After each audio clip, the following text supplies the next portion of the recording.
Y quiero compartirla con todos, pero antes me gustaría orar y que estemos atentos a todas las cosas que Dios quiere mover dentro de nosotros, porque creo que hoy, como todos los días, en todas las predicaciones, si estamos atentos, Dios va a mover cosas en nosotros que nos van a acercar a Él. Entonces, ¿por qué no empezamos dándole la gloria a Dios y pidiéndole a Dios que nos hable a lo más profundo del corazón, no solo a nuestras mentes, no solo a lo que nosotros entendemos, sino que entre profundo y que realmente transforme nuestras vidas. Papá, te damos gracias por este día, te damos gracias por tu palabra, Señor, que es la que transforma, Señor. Te pido que tu palabra hoy nos transforme a todos los que estamos aquí, Señor. Nos ponemos atentos a recibir todo aquello que quieres hablarnos hoy, Señor. Y estamos atentos a todo aquello que quieres que te entreguemos hoy, papá. Te damos gracias y te pedimos que nos hables hoy de una forma especial y que la semana que viene no seamos iguales, porque tú estás transformando nuestras vidas, Señor. En el nombre de Jesús, amén. Muy bien. El título de la palabra de hoy es Consejo de un moribundo. Y ya nada más empezar te lo voy a explicar. No sé si habéis visto alguna vez a señores mayores que les preguntan cosas sobre la vida. ¿Qué te arrepientes de no haber hecho? ¿Qué te arrepientes de haber hecho? ¿En qué te arrepientes de haber perdido el tiempo? ¿No? Y estas personas mayores, con su experiencia de vida, contestan y muchas veces tenemos respuestas como un baremo de respuestas que es muy interesante, porque algunos hablan de que se arrepienten de no haber trabajado en lo que realmente les gustaba, otros hablan de que se arrepienten de no haber mejorado su espiritualidad. Quizás no son cristianos, pero saben que hay algo espiritual, han sentido a lo largo de su vida algo espiritual y se arrepienten de no haber hablado con Dios nunca. Y estas cosas son consejos que nos dan personas con experiencia, personas que ya han vivido prácticamente toda su vida y cosas que han aprendido a lo largo de los años. Y me parece interesante porque el cerebro me da la impresión de que actúa como con una autodefensa, de manera que cuando, ya llevándolo al extremo, cuando te dicen que te quedan 3 días de vida o te queda una semana o 2 semanas, nuestro cerebro actúa de manera que intentamos dar a nuestros seres queridos aquello que consideramos más importante, dar los mejores consejos, dar algo que impacte sus vidas para que a lo largo de la vida lo lleven como un legado. Y esto es lo que pasó hace un tiempo, en el que un hombre que ya había predecido su muerte, en esos últimos días que le quedaban con sus seres queridos, decidió darles un consejo de oro que iba a cambiar toda su vida. Ese hombre, todos los que estamos aquí, nos tiene que sonar, o quizás lo conocemos, se llama Jesús, es nuestro Salvador. Y el relato que te quiero contar hoy está en Juan capítulo 13, del 1 al 20. Y vamos a leerlo y poco a poco veremos por qué todas estas cosas es un consejo importante y un consejo que alguien que está cerca de la muerte le da a sus seres queridos. Juan 13, 1 empieza: antes de la fiesta de la Pascua, sabiendo Jesús que su hora había llegado para que pasase de este mundo al Padre, como había amado a los suyos que estaban en el mundo, los amó hasta el fin. Jesús estaba pasando el tiempo con sus seres queridos, con sus discípulos, y aquí nos dice que Jesús ya sabía que iba a morir y lo predijo varias veces. Y Jesús quiere centrarse en una enseñanza clave, en una enseñanza de la que va a depender que el Evangelio, que lo que quiere que los discípulos lleven, llegue o no a los días de hoy. Y sigue el relato y dice, versículo 2, y cuando cenaban, como el diablo ya había puesto en el corazón de Judas Iscariote, hijo de Simón, que le entregase, sabiendo Jesús que el Padre le había dado todas las cosas en las manos y que había salido de Dios y a Dios iba, se levantó de la cena y se quitó su manto. Y tomando la toalla se la ciñó. Luego puso agua en un lebrillo y comenzó a lavar los pies de los discípulos y a enjuagarlos con la toalla con la que estaba ceñido. Entonces vino Simón Pedro, tan valiente como siempre, y Pedro le dijo: Señor, tú a mí no me lavarás los pies. Y respondió Jesús y le dijo: lo que yo hago, tú no lo comprendes ahora, mas entenderás después. Pedro le dijo: no me lavarás los pies jamás. Y Jesús le respondió: si no te lavare los pies, no tendrás parte conmigo. Si no recibes esto que te estoy dando y no empiezas a practicarlo conmigo, como yo te enseño, no tendrás parte conmigo, le está diciendo a Pedro. Y le dijo Simón Pedro: Señor, no solo mis pies, sino también las manos y la cabeza. Jesús le dijo: el que está lavado no necesita sino lavarse los pies, pues está todo limpio. Y vosotros limpios estáis, aunque no todos. Porque sabía quién le iba a entregar. Por eso dijo: no estáis limpios todos. Así que después de que les hubo lavado los pies, tomó su manto y volvió a la mesa. Y les dijo: ¿sabéis lo que os he hecho? Vosotros me llamáis maestro y señor, y decís bien porque lo soy. Pues si lo soy, el Señor y el Maestro, he lavado vuestros pies, vosotros también debéis lavaros los pies los unos a los otros. Porque ejemplo os he dado para que, como yo os he hecho, vosotros también hagáis. De cierto os digo, el siervo no es mayor que su Señor, ni el enviado es mayor que el que le envió. Si sabéis estas cosas, bienaventurados seréis si las hiciereis.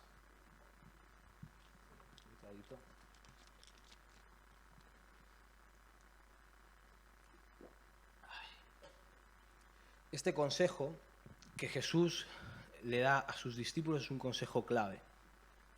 Está hablando de la humildad y está hablando de una enseñanza de humildad a sus discípulos, y es que es una enseñanza importante. Yo me imagino a los discípulos, y quizás años después, peleando, diciendo: no, pero es que yo sé esto y tú no tienes ni idea. No, pero tú, Juan, no tienes ni idea porque mira, tú fallaste aquí y yo soy más listo que tú.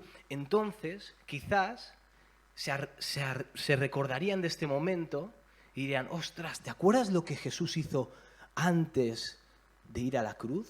De lo último que hizo Jesús antes de ir a la cruz. Sí, nos lavó los pies.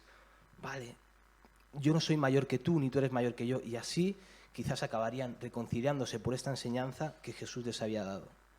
Lo primero que quiero que entendamos es que la humildad es el núcleo de nuestras relaciones. La humildad es el núcleo de todo lo que te rodea, de nuestras relaciones personales con el resto de la gente y de nuestra relación con Dios. Sin humildad, todas las relaciones que tenemos a nuestro alrededor y, por supuesto, nuestra relación con Dios quedará destruida. Por eso Jesús priorizó esta enseñanza.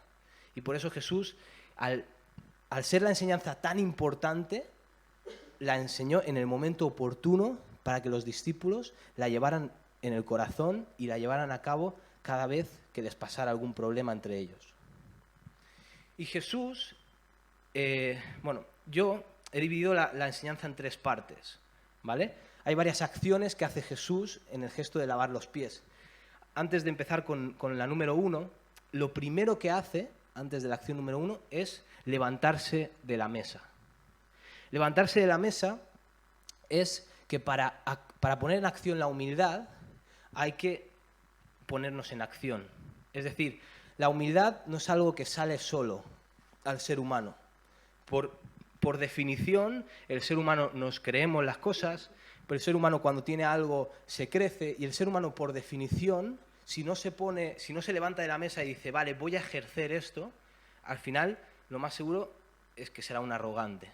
Más seguro que sea altivo en vez de humilde. Pero para ser humilde hay que poner acción a nuestra vida. Por eso lo primero que tenemos que hacer es tomar la decisión, quizás al final de esta palabra, de poner en práctica esto y viendo los beneficios que Dios nos va a dar. Nos ponemos, no literalmente, nos ponemos de pie, nos levantamos de la mesa y ponemos en acción esa enseñanza que Jesús nos da. Y lo primero que Jesús hace es quitarse el manto. Me voy a preparar. el outfit.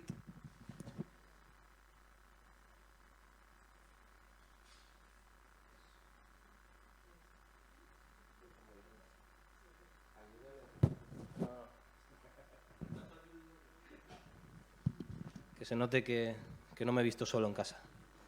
Muy bien, ahí estaba Jesús sentado en la mesa. Se pone de pie y Jesús se quita el manto. ¿Qué significado tiene que se quita el manto? Pues que se quita el manto. O sea, significado literal, se quita el manto, pero además tiene un significado más profundo. Es lo que hizo Jesús. Claro, todos los discípulos veían y no entendían, pero el significado de quitarse el manto, es complicado, ¿eh? El significado de quitarse el manto es que Jesús se estaba quitando aquello que le daba autoridad delante de sus discípulos. Jesús se estaba quitando aquello que con sudor y sangre y sacrificio y compromiso con Dios había conseguido. El manto no solo es el manto de un maestro, que era Jesús, sino que es el manto de todos los títulos que Dios le había dado a Jesús. El manto simbolizaba que Jesús era el rey. El manto simbolizaba que Jesús era el Hijo de Dios. El manto simbolizaba que Jesús era el Salvador, era profeta, era todas las cosas que Dios le había puesto como nombre. Y eso simbolizaba el manto. Y cuando hablamos de quitarnos el manto, hablamos de quitarnos el manto de mi carrera o mis estudios, el manto de que soy líder de jóvenes, el manto de que soy pastor, el manto de que soy la cabeza de la familia, el manto de que soy adorador, el manto de que soy presidente quizás, o el que soy rey. Eso es el primer paso que tenemos que hacer si queremos practicar, poner en práctica la humildad que Dios nos quiere enseñar. El manto de conocimiento bíblico, cultura general. Tenemos que quitarnos el manto si queremos practicar la humildad que Dios quiere que practiquemos. Y el manto no es algo tan fácil como decir, a veces creo que este ejemplo de John Monra, si yo vengo aquí y digo, no tengo ni idea de informática, y en verdad no tengo ni idea de informática, no me estoy quitando ningún manto, porque no tengo ni idea, no estoy siendo humilde. Quizás la gente piensa, pero mira, igual sabe, pero dice, no estoy siendo humilde. El manto es algo que yo he conseguido con esfuerzo. El manto es, por ejemplo, toda la carrera militar de nuestro amigo. El manto es toda la carrera de medicina. El manto es la carrera de arquitectura. Es algo que yo me he ganado. Y me lo tengo que quitar porque si lo tengo puesto, a los que no tengan ese manto yo me voy a creer mayor que ellos.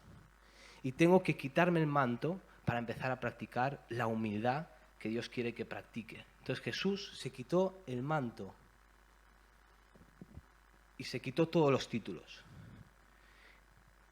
Número 2, ceñirse la toalla.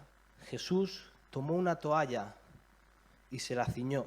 El micrófono es un poco complicado, me la pongo aquí. Se la ciñó. Y ceñirse la toalla es ponerse un título. Pero a que no sabes qué título. El título de siervo. Que siervo, en su significado original, es esclavo. Entonces, no solo hay que quitarme el manto, no solo tengo que decir aquí delante de todos a los ojos de Dios, todos los que quieran servir a Dios, no hace falta que seas pastor, no hace falta que seas predicador, tú puedes servir a Dios donde quiera que estés y Dios te va a usar. Yo puedo decir todo esto, pero me quito el manto, pero si yo no me pongo el título que de verdad tengo que ponerme, que es el de esclavo de Jesús, no estoy en el segundo paso de la práctica de la humildad de Dios. Y los discípulos, fíjate, que ese título lo apreciaban mucho. Porque en muchas de las cartas que los discípulos de Jesús escribieron, se describieron como siervos de Cristo, en la versión original, esclavos de Cristo. Entonces los discípulos sabían que ese era un título especial, que ese era un título glorioso, que ese era un título muy bueno que le agradaba a Dios, pero también sabían que era el título más difícil de conseguir. Porque aquí vamos a ver una tabla. Y esos son todos los títulos del manto, hay muchos más. El manto, predicador, apóstol, profeta, erudito bíblico, adorador, ujier, médico, arquitecto, director de marketing, entertainment, delegado de clase, rey, presidente, jefe de lo que quieras. Todo eso son los títulos del manto y son cosas que nos ganamos con nuestro esfuerzo, que nos ganamos con nuestro sacrificio. Si Messi es el mejor jugador del mundo es porque entrenó y se lo ganó con sacrificio. Si alguien, Rafa Nadal, es el mejor tenista es porque se lo ganó con su sacrificio. Pero la humildad que Dios nos pide que practiquemos, necesitamos quitarnos el manto y renunciar a todos los títulos que hemos ganado con nuestro sacrificio. ¿Qué significa renunciar? Si yo soy pastor de la iglesia. Pero renunciar significa no coger ese título como algo a lo que aferrarme, sino coger el título de esclavo de Cristo, que es el único que va a traer bendición a mi entorno.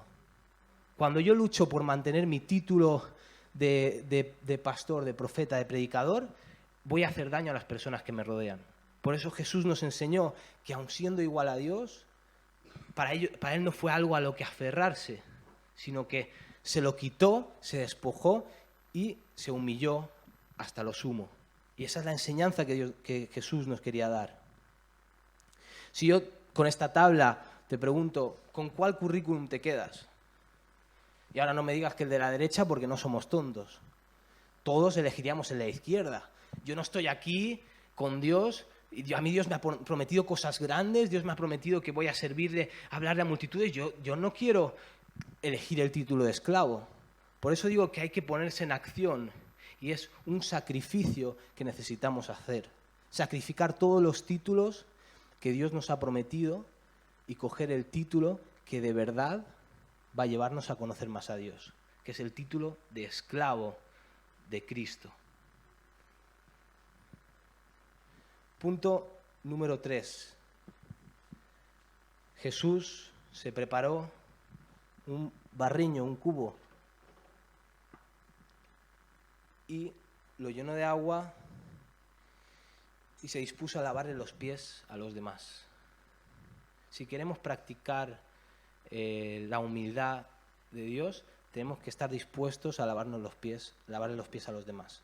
Quizás no literalmente, aunque vamos a ver un ejemplo, pero fíjate que la humildad y humillarse tienen la misma raíz, que es humus. Y sé que es un mal momento para decir esta palabra, tenemos todos hambre, pero no se refiere al humus que nos comemos para merendar. Humus significa barro. Es decir, humildad es humillarse, es decir, ponernos a la altura del barro. Eso es lo que realmente significa la humildad. Y no hay humildad sin humillación. No hay humildad sin humillación. Por eso, lo que Jesús hizo fue algo impactante. Ven, conejillo de Indias.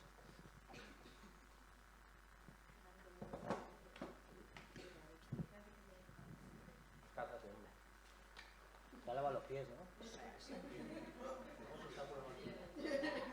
Pero tenía que venir ya lavado. Yo no quería humillarme tanto, ¿eh?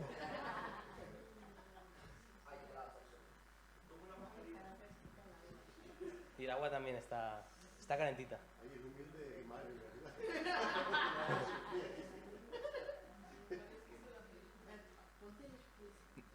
Vale.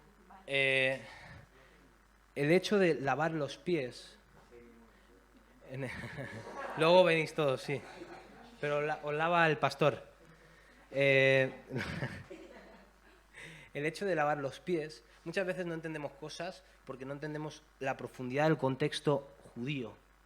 Y el hecho de lavar los pies era algo común en esa época y las familias que no eran ricas tenían un cubo y una toalla en la entrada de casa para que cuando vinieran los invitados se lavaran los pies y entraran en casa. Porque el calzado era un calzado descubierto. Entonces, con el polvo de la tierra, con todo eso se manchaban y para no ensuciar la casa se lavaban los pies. Sin embargo, las familias ricas tenían esclavos y los esclavos se dividían por jerarquías. Había esclavos que quizás estaban acompañando constantemente al amo y esos eran los esclavos que tenían una jerarquía mayor, que hacían funciones diferentes. Sin embargo, la lista de esclavos iba bajando. Quizás estaba el esclavo que cocinaba, el esclavo que estaba en el campo, el esclavo que tal, y iba bajando. Y el encargado de lavar los pies era el esclavo de menor rango, el más inútil de todos, el menos querido de todos, el que más barato les había costado. Ese era el indicado para lavarle los pies a los demás. Por eso, cuando Jesús se propuso hacer esto, hubo escándalo entre los discípulos, sobre todo Pedro, que dijo, no, ¿cómo me vas a lavar los pies? Porque era algo humillante, porque era lo más humillante que podía hacer. Es como si yo ahora me bajara y me pusiera a besarle los pies a Mario. No lo voy a hacer. Era humillante. Entonces, que Jesús, que tenía tantos títulos, que era quien era, hiciera eso impactó a los discípulos. Eso es algo que iban a recordar por toda la vida. Y fíjate algo interesante. Y es que Jesús le lavó los pies a Judas. No, tranquilo, ¿eh? Jesús le lavó los pies a Judas. A mí eso me parece una locura. O sea, Judas no se merecía que le lavaran los pies, porque Jesús lo sabía que le iba a traicionar. Judas, como mucho, se merecía que Jesús le pusiera la comida y cuando fuera a comer se la tirara al suelo. Judas se merecía que cuando fuera a darle el vino pasara de él y pasara al otro, y que ser ignorado durante toda la cena. Eso era lo que se merecía Judas, porque ya había decidido traicionarlo, porque ya había decidido todo. Y Jesús sabía que no se iba a arrepentir. Es ese amigo que tenemos todos que Dios sabe, nosotros no, siempre tenemos que estar intentando predicar el Evangelio, pero Dios sabe que nunca va a conocer a Jesús realmente. Judas quizás se merecía que Pedro se levantara, si lo hubiera sabido Pedro, madre mía, que Pedro se levantara, le cortara las 2 orejas y luego la mano por si acaso. Eso es lo que se merecía Judas. Pero Jesús, dice la palabra, que le lavó los pies a todos. Jesús le lavó los pies a Judas, aun sabiendo lo que iba a hacer. Y fíjate que diferenció la gente que estaba limpia de Judas que estaba sucio. ¿Qué es lo que nos dice eso? Que la humildad no se practica con la gente que nos conviene. La humildad no se practica solo con nuestros mejores amigos, que sabemos que tienen iguales o mejores cualidades que nosotros, sabemos que son de nuestro mismo nivel. No, la humildad se practica con todo el mundo. Y hay una frase que quiero que nos llevemos hoy, y es que la humildad no depende de la suciedad del otro, depende de la posición de mi corazón. Si tu corazón está humillado delante de Dios, entonces vas a servir y vas a lavarle los pies hasta el más sucio. Si tu corazón no está humillado delante de Dios y no hemos aplicado esta enseñanza que Jesús nos da, entonces vas a ignorar a los que no te conviene servir y vas a servir solo a los que estén un poco sucios para no mancharte. Las comidas sociales tendríamos mucho que decir. En las comidas sociales viene gente que dice muchas palabrotas, viene gente escandalosa, viene gente con una vida desordenada, gente que también huele mal. Y si decidiéramos elegir, decir tú no, tú sí, tú no, tú sí. Pero Dios nos llama a lavarle los pies a todos. Por eso lo hizo Jesús, porque ese es nuestro llamado, lavarle los pies a todos. Y Jesús ya va a hacer la obra de limpiar su corazón. Pero nosotros, nuestra función es lavarle los pies, es servir, ponernos la toalla de servicio.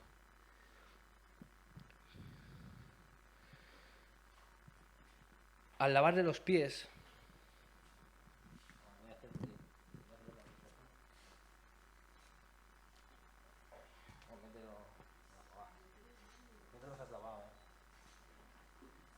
al lavarle los pies nos ponemos en una posición inferior y consideramos a nuestro hermano como mayor que nosotros. Y lo que buscamos al lavarle los pies, lo que hizo Jesús fue separar la identidad de la persona cuando tenía una relación con Dios de la suciedad de los pies. Es decir, Jesús le decía, Pedro, tú eres un hombre limpio, pero te has ensuciado los pies con la suciedad del camino. Te has ensuciado los pies con el pecado que había por el camino y has fallado, pero tienes sucio los pies, pero el corazón lo tienes limpio porque has aceptado a Jesús. Eso es lo que tenemos que hacer al lavar los pies. Entonces Jesús le lavó los pies a los discípulos. Le lavó los pies a los discípulos y les dio una motivación con la que seguir caminando.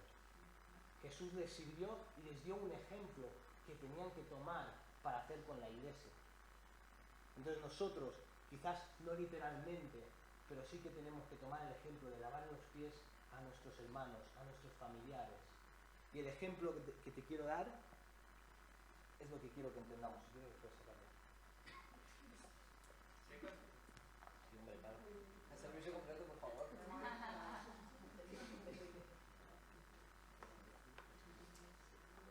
Eso con micro molaba más. Como tenemos a Mario Libre.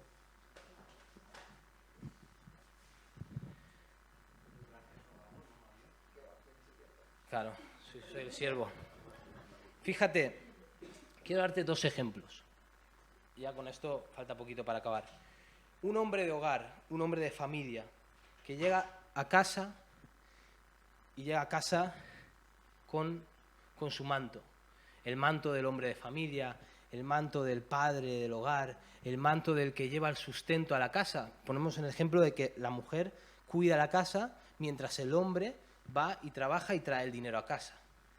El hombre llega a casa y ve que la casa no está del todo limpia.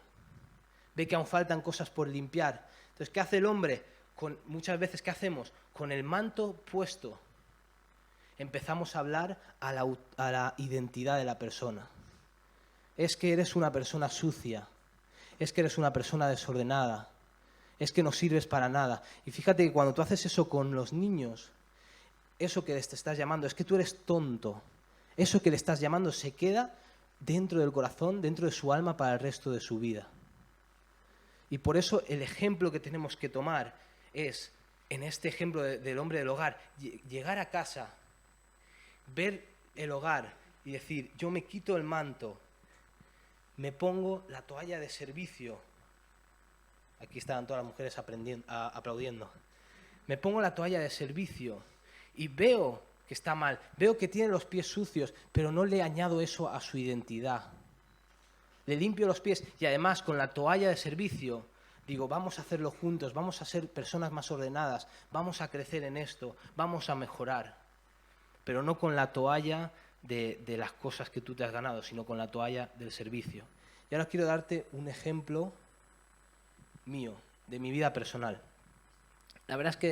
Espera, bebo un poco de agua porque me estoy...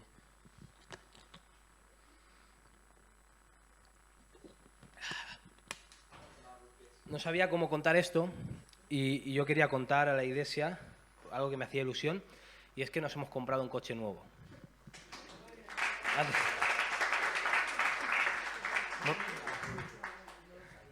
Entonces, quiero contar esto, pero claro, mi idea era contarlo como una anécdota, wow, qué guay, cómo me bendice Dios, cómo glorifica a Dios nuestra familia, cómo nos sustenta, pero Dios me ha dado algo totalmente diferente.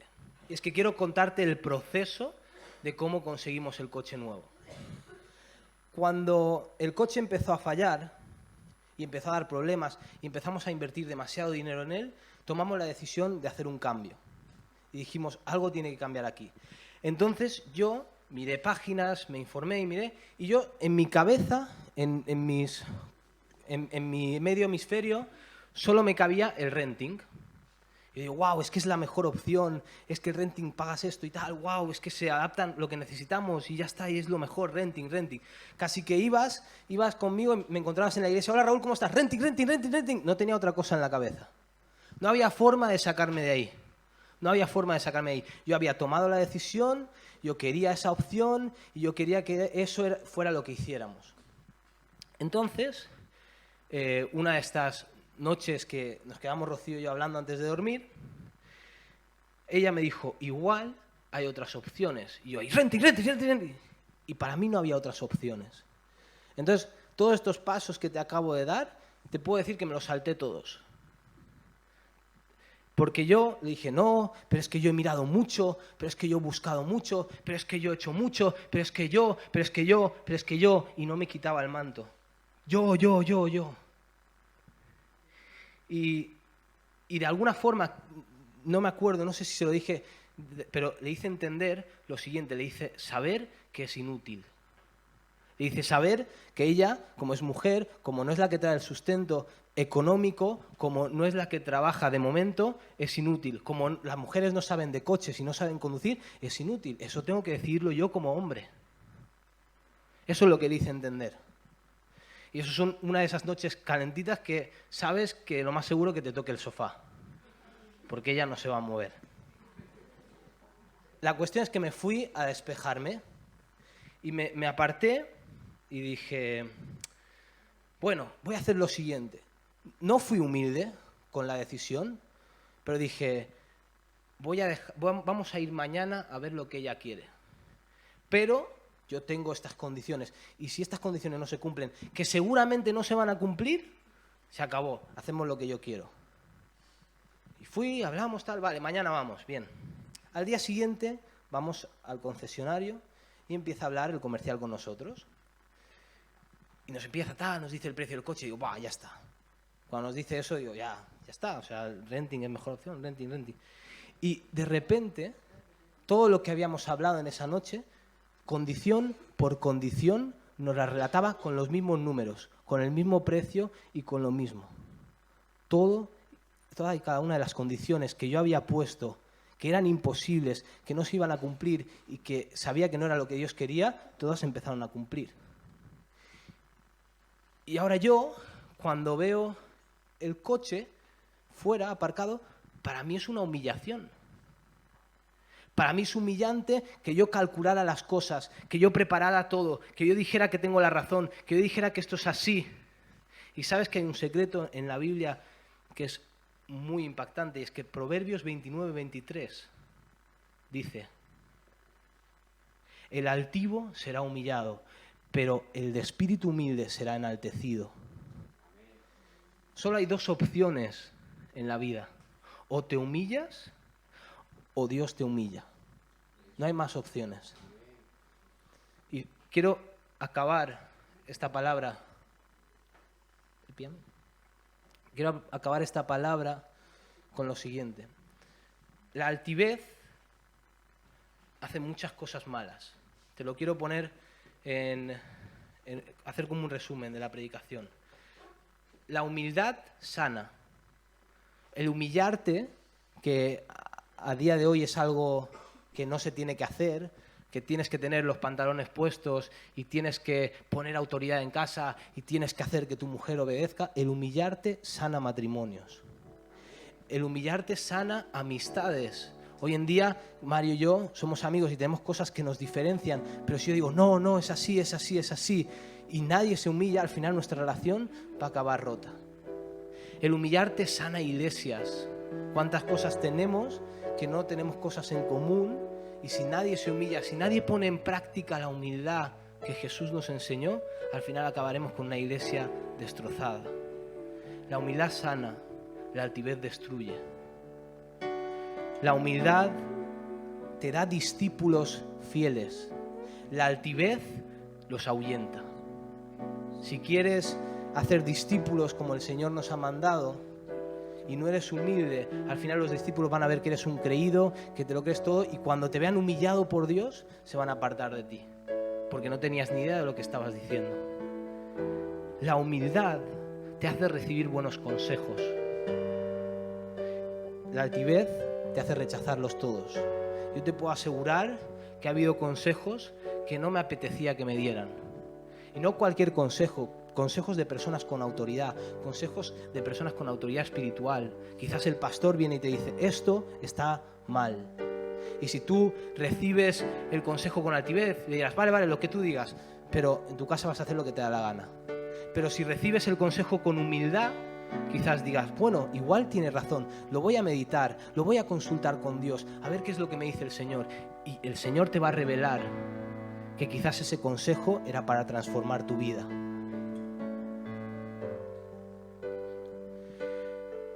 Hay un último versículo que está en Salmos 138:6 que dice: aunque el Señor es sublime, mira al humilde, pero al altivo lo reconoce de lejos. Cuando practicamos...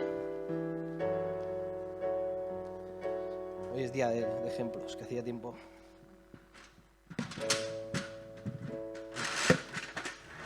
Cuando practicamos la humildad y obedecemos a Dios y aceptamos el consejo del pastor y lo seguimos, crecemos en nuestra relación con Dios y nos acercamos a Dios, porque Dios mira al humilde y el humilde se acerca a Dios. Cuando practicamos la humildad en nuestro matrimonio y nuestro matrimonio se convierte en un matrimonio exitoso porque los dos nos humillamos y nos adaptamos el uno al otro, crecemos en nuestra relación con Dios. Cuando practicamos la humildad siendo discípulos y nos humillamos y les lavamos los pies y ganamos discípulos, porque eso es algo que le gusta a la gente, ver cómo alguien sirve de la forma que Jesús sirvió. Entonces ganamos discípulos y crecemos en nuestra relación con Dios. Y también cuando empezamos a sanar relaciones, empezamos a aplicar la humildad en cualquier sitio, vamos creciendo en nuestra relación con Dios. Sin embargo, si subimos aquí por nuestra altivez, porque yo me lo he ganado, porque yo soy bueno en esto, porque soy un buen predicador, porque soy un buen artista, entonces al final Dios te va humillando. Y no solo te va humillando, y te va bajando, porque no es la vida la que te trata mal, es Dios que te está corrigiendo y te está enseñando a ser humilde. Y al final no solo acabas humillado, que es donde tenías que haber empezado, sino que acabamos lejos de Dios. No es casualidad que Jesús diera este consejo sabiendo que iba a morir. Es un consejo que Jesús nos da a la iglesia. Y si practicamos cada día en nuestros hogares, en nuestras amistades, en nuestro ministerio, la humildad que Dios quiere que pongamos en práctica, seremos una iglesia verdadera, que se acerca a Dios cada día y que consigue discípulos para Cristo. Quiero que le des un aplauso al Señor por lo que te ha hablado hoy. Una última canción, cantándole a Dios que no tenemos nada para ofrecer, nada que le pueda sorprender, solo le podemos entregar nuestro corazón quebrantado.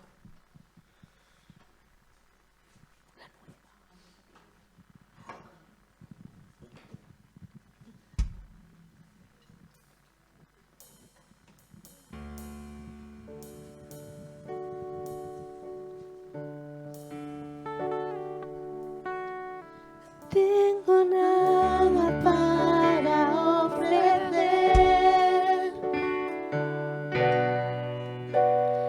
nada que te pueda sorprender,